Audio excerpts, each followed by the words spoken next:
আসসালামু আলাইকুম প্রিয় বন্ধুরা, সবাই কেমন আছেন? আশা করি ইনশাল্লাহ সবাই ভালো আছেন। আজকের যে ঘটনাটা আপনাদের কাছে শেয়ার করব তা আমার ইমেল থেকে পাওয়া।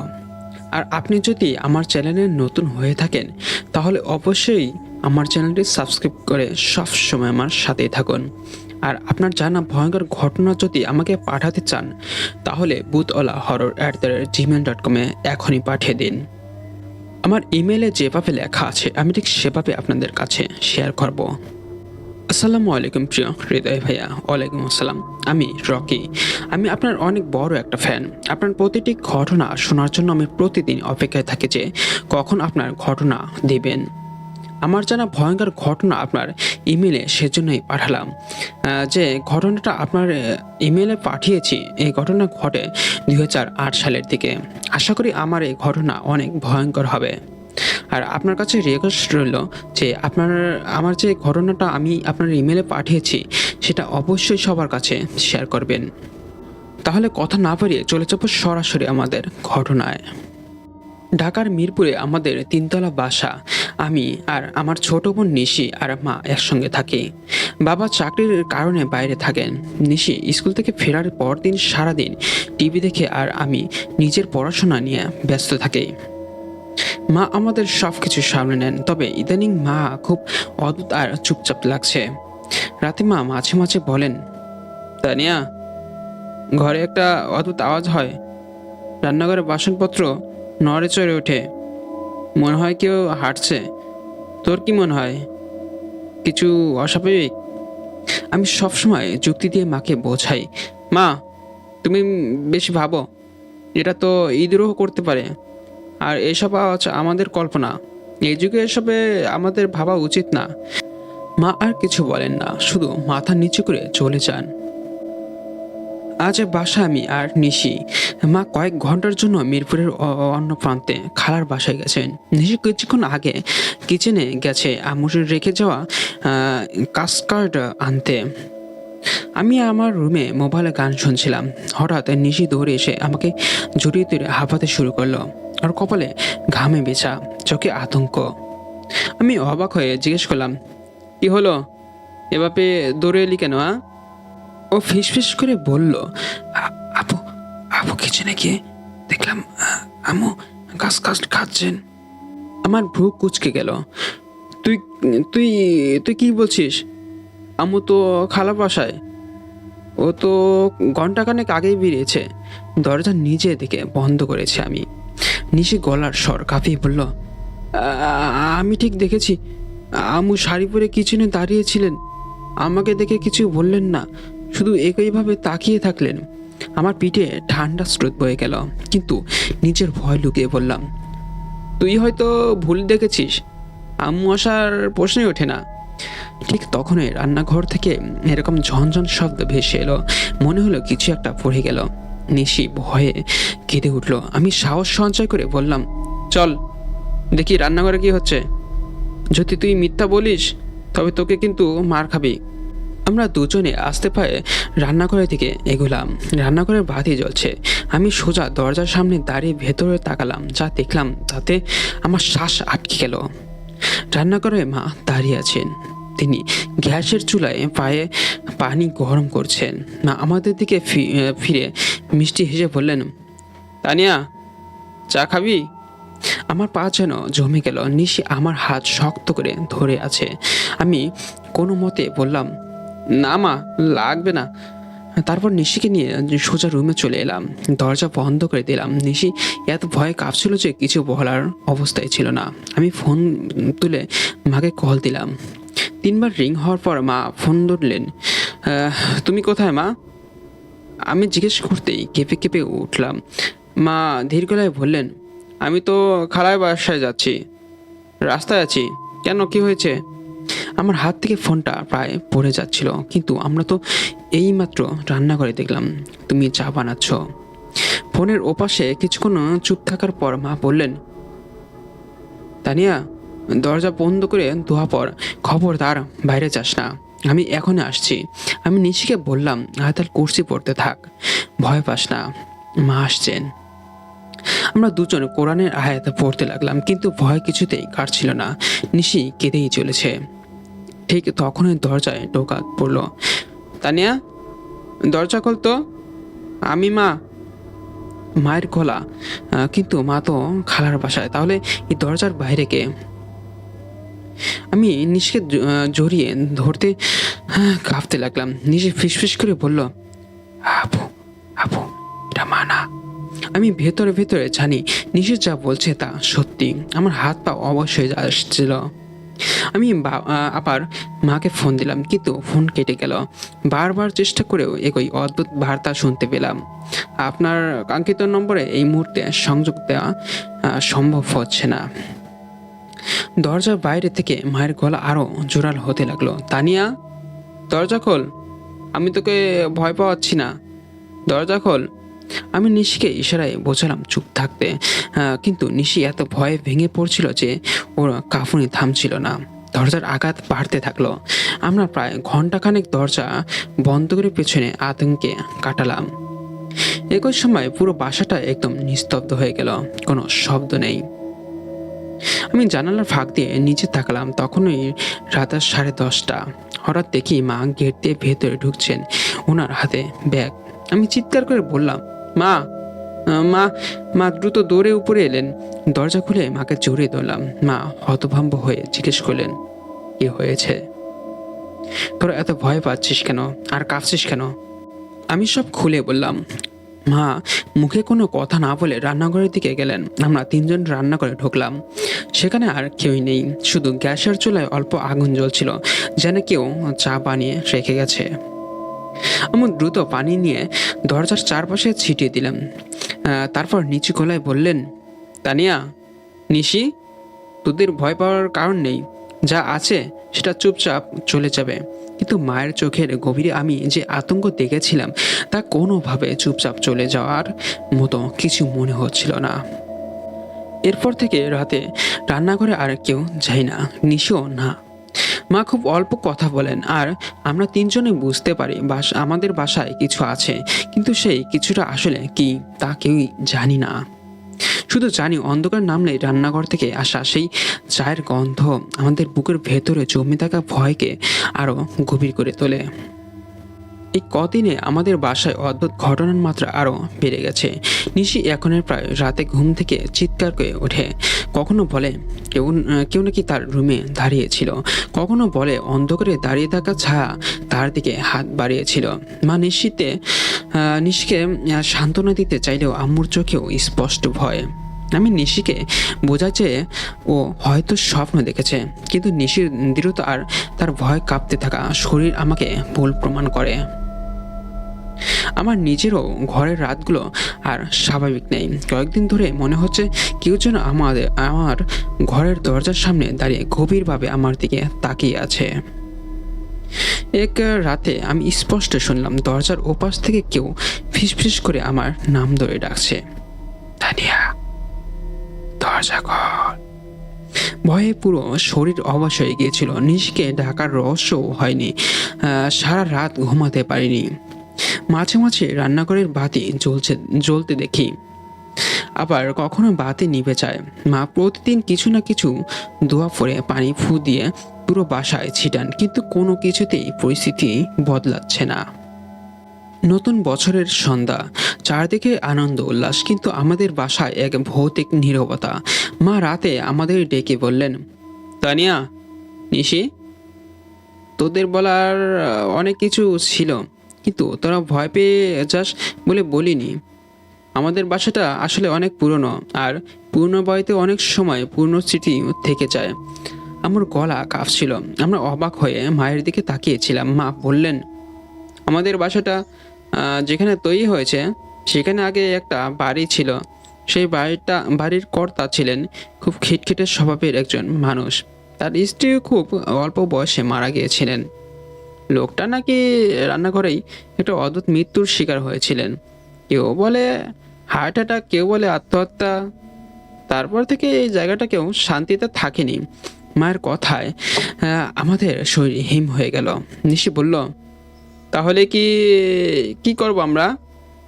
মা তখন বললেন, আমরা কালই অন্য বাসা খুঁজবো। এই জায়গাটা আর থাকা ঠিক হবে না। আমরা তিনজন সারা রাত একসঙ্গে কাটালাম। ঘরের প্রতিটি শব্দে মনে হচ্ছিল কেউ যেন আমাদের ওপর নজর রাখছে। রান্নাঘর থেকে মাঝরাতে কাচের বাসন পড়ার শব্দ পেলাম। নিশি আমার বুকের মাথা গুজে কাঁদছিল। আমিও ভয় পেয়েছিলাম। আমরা আজ বাসা বদলে ফেললাম। মিরপুর ছেড়ে মোহাম্মদপুরে চলে এসেছি। ছোট্ট একটা ফ্ল্যাট, পুরনো বাসার তুলনায় ছোট, কিন্তু এখানে আসার পর একটা স্বস্তি পাচ্ছি। নিশিও বলল, এখানে আর ভয় নেই, ভয়ানক অনুভূতিও নেই। মা আমাদের নতুন বাসায় নামাজ পড়ে দোয়া করলেন। আমরা শান্তিতে থাকার আশা করছিলাম, কিন্তু সেই শান্তি খুব বেশি দিন টিকল না। আজ সারা রাতে আমি আর নিশি মায়ের সঙ্গে ডাইনিং টেবিলে রাতের খাবার খাচ্ছিলাম। হঠাৎ রান্নাঘর থেকে একটা ধাদ্য টুংটাং শব্দ ভেসে এলো।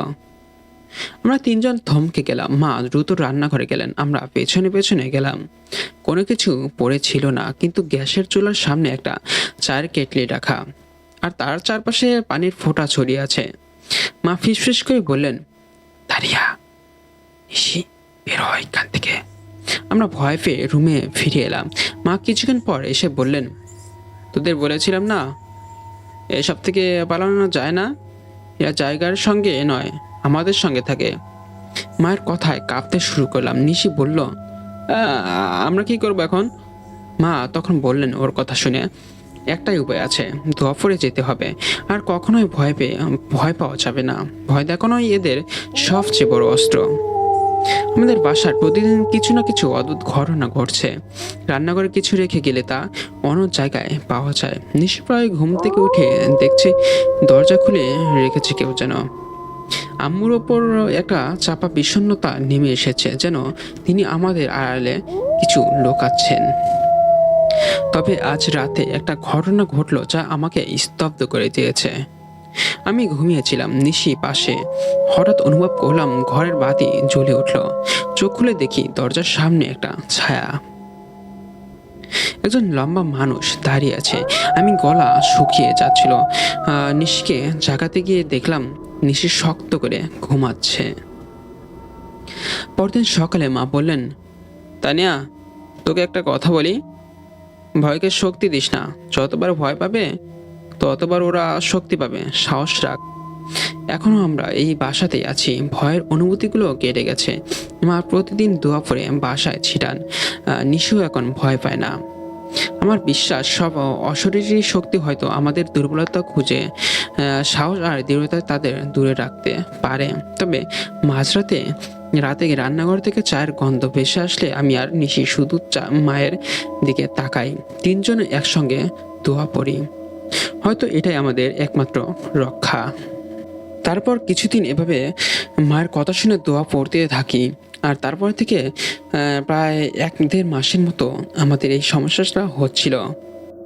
যখন 2 মাসের কাছাকাছি গেল, তখনই আমাদের এই সমস্যা থেকে আমরা মুক্তি পেলাম। তো বন্ধুরা, আমার এই ঘটনাটা কেমন লেগেছে তা অবশ্যই আমার কমেন্ট বক্সে জানাবেন, কারণ আপনার প্রতিটি কমেন্ট আমাকে নতুন নতুন ভয়ঙ্কর ঘটনা বলতে উৎসাহিত করবে।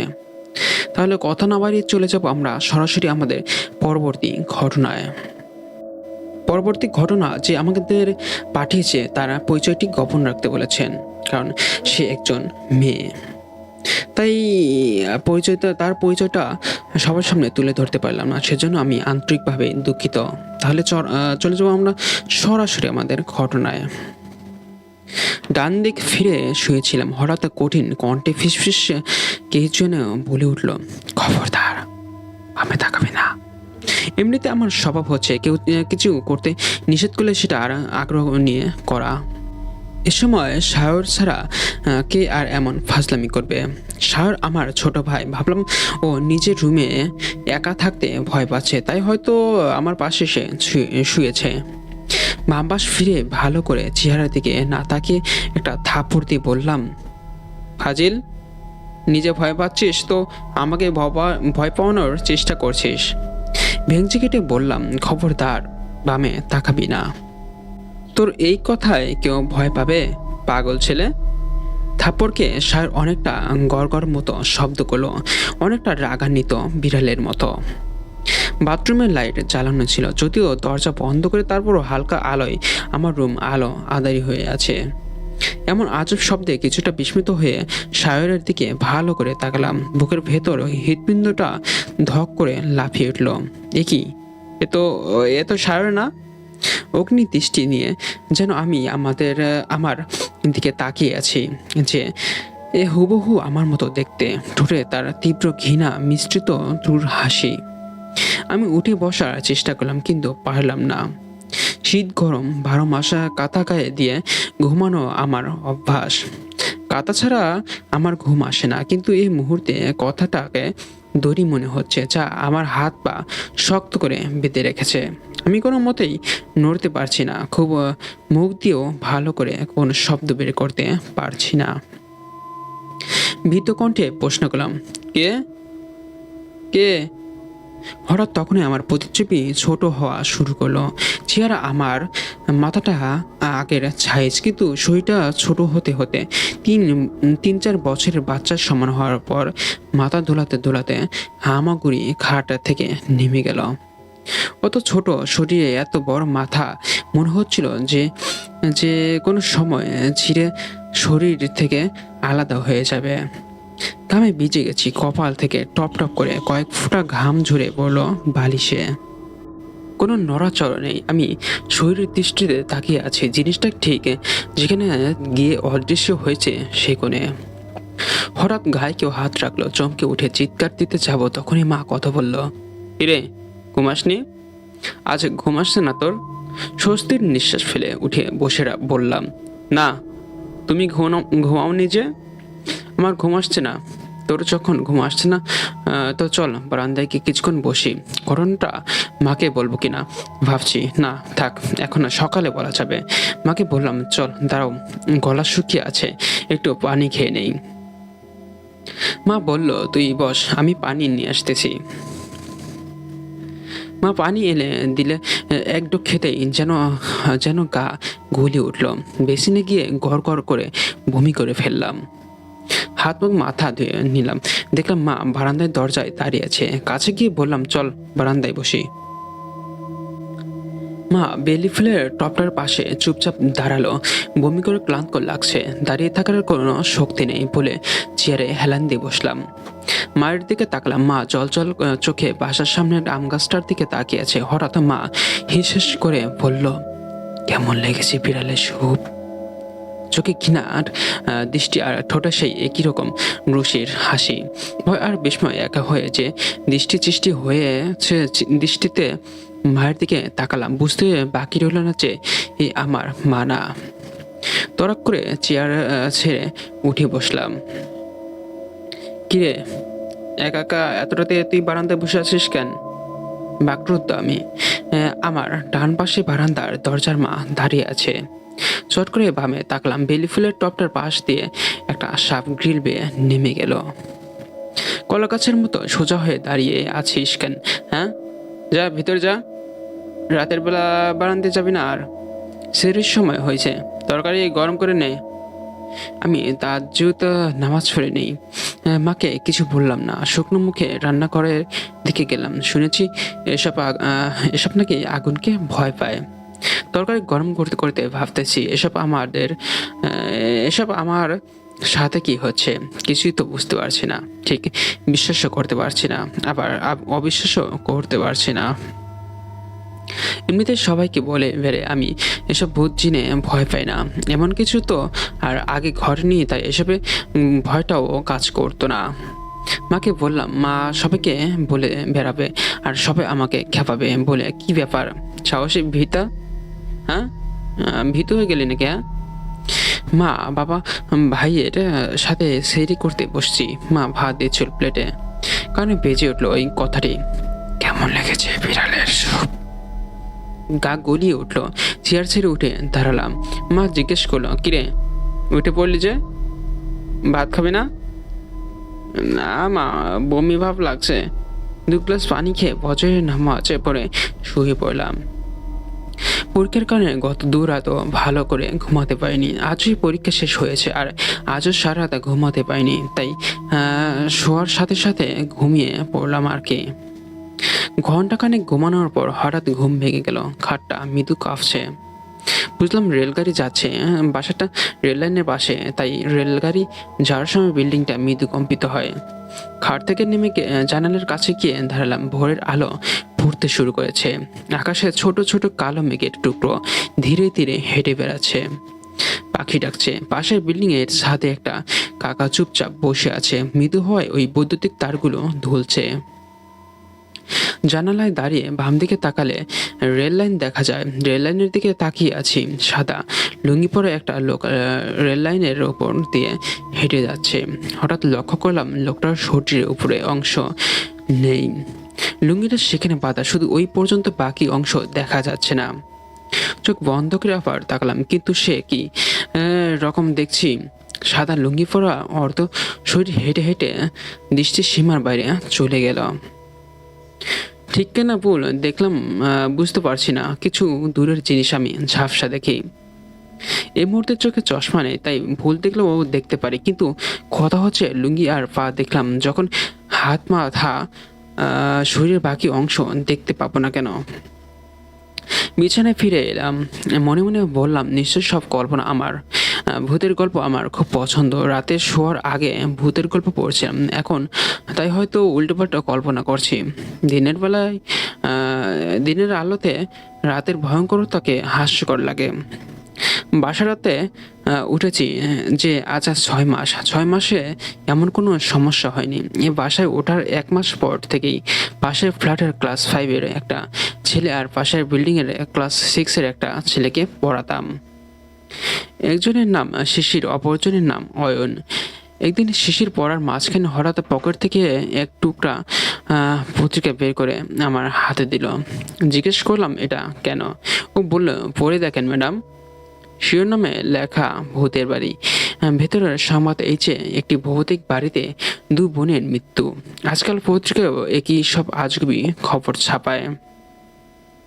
শিশির আমাকে জিজ্ঞেস করে, ম্যাম, আপনি ভূত বিশ্বাস করেন? আমি বললাম, দেখো শিশির, ভূত বলে কিছু হয় না, ও শুধু আমাদের মনের ভয়। শিশির তখন বলল, একটা কথা বলি ম্যাডাম? হ্যাঁ বলো। কাউকে বলবেন না কিন্তু, হ্যাঁ? আচ্ছা ঠিক আছে। আমি শুনেছি আপনাদের ফ্ল্যাটটাতে ভূত আছে।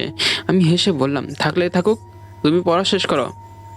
আরেকদিন অয়ন বলেছিল, এ বাসা আমাদের আগেই ভাড়াটিয়ার ছেলের বউ নাকি পাগল ছিল। মধ্যরাত হলেই নাকি জানালার পাশে বসে জোরে জোরে কান্না করতো। অয়নও 3 তলায় থাকতো পাশের বিল্ডিং এর, তাই জানালা দিয়ে আসা কান্নার শব্দে ওদের ঘুম ভেঙে যেতে থাকে।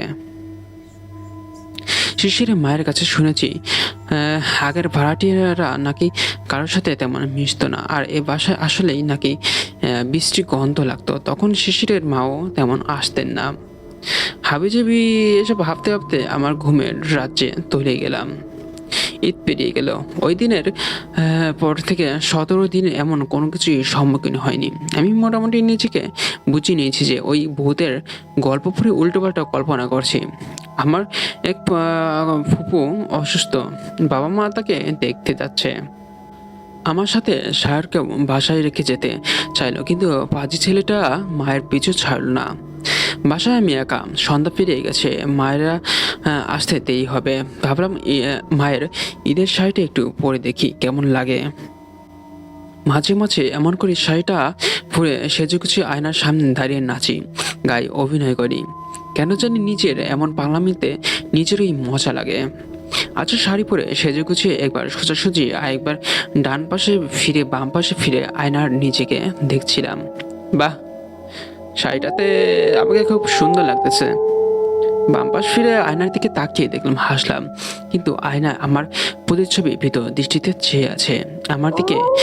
এটা দেখে যে আমি সত্যি ভীত দৃষ্টিতে তাকালাম, তখনই আয়নায় আমার প্রতিচ্ছবি ঘৃণার দৃষ্টি নিয়ে সেই ক্রূর হাসি হাসলো। দ্রুত আয়নার সামনে থেকে সরে দাঁড়ালাম। এখন রাত 12টা। বাবা মা 9:30টার দিকেই বাসায় পৌঁছে গেছে। কারেন্ট নেই, বৃষ্টি আসছে। বৃষ্টি আসবে মনে হয়, বিদ্যুৎ চমকাচ্ছে। জানালাটা বন্ধ করতে গেলাম, তখনই ঝমঝমিয়ে বৃষ্টি নামলো। বৃষ্টি দেখলে ছোঁয়ার লোভ জাগে। জানালার ফাঁক গলে হাত বাড়িয়ে দিলাম বৃষ্টি ছুঁতে। আমার হাতে বৃষ্টি বড় বড় ফোঁটা পড়ছে। চোখ বন্ধ করে বৃষ্টির শীতল স্পষ্ট অনুভব করতেছিলাম। হঠাৎ হাত ধরে হেঁচকে টান দিল কে যেন। ভয় ও ব্যথায় কুকিয়ে উঠলাম। মা বোধ হয় জানালার বন্ধ আছে কিনা সেটা দেখার জন্য উঠেছিলাম। জিজ্ঞেস করলো, কি হয়েছে রে? ব্যথা পেয়েছি মা। মনে হলো কেউ আমার হাত ধরে টান দিল। তিনতলার উপর জানালা দিয়ে কে তোর হাত টান দিবে? যা, আরও ভূতের গল্প পড়ে পড়ে উল্টো পাল্টা মাথায় চিনতে নিয়ে ঘুর যা। এর জন্য আমাকে কিছু বলতে চায়নি শুনে উল্টো পকে চলে যেতে গিয়ে মা আবারও পিছিয়ে ফিরে জিজ্ঞেস করলো, তুই কি ভয় পাচ্ছিস? আমি কি তোর সাথে থাকবো আজ? না মা, ভয় পাচ্ছি না। অন্যদিন হলে ভাব নিয়ে বলতাম, বিবাহ ভয় পায় না। মা চলে গেল। জানালা বন্ধ করে দিয়ে আমি শুয়ে পড়লাম। হঠাৎ মাথা নিচে বালিশে আমার মাথা ডুবে যেতে শুরু করলো। ডুবে যাচ্ছি। নাকে মুখে তুলো ঢুকতে শুরু করলো। দম বন্ধ হয়ে আসতে লাগলো। ধীরে ধীরে একসময় আমার শ্বাস প্রশ্বাস থেমে গেল। আমাদের পাড়ে আঙিনায় আমার লাশ রাখা। আমার লাশের পাশে বসে আমার মা, বাবা, ভাই, আত্মীয় স্বজন কাছে। আমি সিঁড়িতে বসে আমার লাশ দেখছি আর আপনজনের দিকে তাকে সুর হাসি হাসছি। প্রায় 2 ঘন্টা পর স্বপ্নটা দেখে ঘুম ভেঙে গেল। বৃষ্টি হচ্ছিল বলে ফ্যান বন্ধ করে কাঁথা মুড়িয়ে মুড়িয়ে ছিলাম তখনই। এখন দেখি ঘামে ভিজে গেছি একদম। বৃষ্টি থেমে গেছে। কেমন যেন ব্যবসা গরম। উঠে গিয়ে ফ্যানের সুইচ অন করে আবার বিছানায় এসে শুয়ে পড়লাম। ফ্যান চলতেছে না। ব্যাপার কি? কারেন্ট তো আছে। চোখ তুলে তাকালাম ফ্যানের দিকে এবং চমকে উঠলাম। ফ্যানের ডানায় বসে আছে 3 বা 4 বছরের একটি বাচ্চা। আমার দিকে তাকিয়ে হাসছে। ভাবছি উঠে মায়ের রুমে দৌড় দিব। তখনই এক লাফে এসে আমার বুকে উপর বসলো। ভয়ে আমি পাথর হয়ে গেলাম। হৃৎপিণ্ডটা যেন ঢোল বাজাচ্ছে। এত জোরে ধকধক করছে। ভীত চোখে চেয়ে আছি। বাচ্চাটি হাসছে, তাতে রক্ত লেগে আছে। ধীরে ধীরে বাচ্চাটার মুখ আমার মুখের কাছে আসছে। ভয়ে চোখ বন্ধ করে ফেললাম। কানের কাছে মুখ নিয়ে এসে বুড়ো কণ্ঠে বাচ্চাটা কি যেন বলল। তারপর ঝিঝি সরে আসতে লাগলো। মুখ থেকে বেরিয়ে আসা তীব্র পচা গন্ধে পেট গুলিয়ে উঠল। চোখের পাতা ভারী হতে লাগলো। আমার ঘুম পাচ্ছে, ভীষণ ঘুম পাচ্ছে। একদিন পর আমার জ্ঞান ফিরল।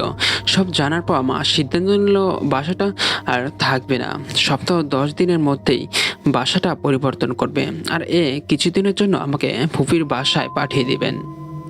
চোখ ছোট করে মায়ের দিকে তাকালাম। এভাবে তাকিয়ে আছিস কেন? হ্যাঁ, ফুপুর বাসায় পাঠিয়ে দিবে। জিনিসটা যদি আমার সাথে চলে যায় তবে? মায়ের চোখে তরাস আর আমার মুখে সেই ক্রুড হাসি। কিন্তু বাসাটা চেঞ্জ করার পরে আর কোনো সমস্যা হয়নি। আর তার মাও তাদের সাথেই অন্য বাসা চেঞ্জ করে নিয়েছে। তো বন্ধুরা, আমার ঘটনাটা কেমন লেগেছে তা অবশ্যই আমার কমেন্ট বক্সে জানাবেন, কারণ আপনার কমেন্ট আমাকে নতুন নতুন ভয়ঙ্কর ঘটনা বলতে উৎসাহিত করবে।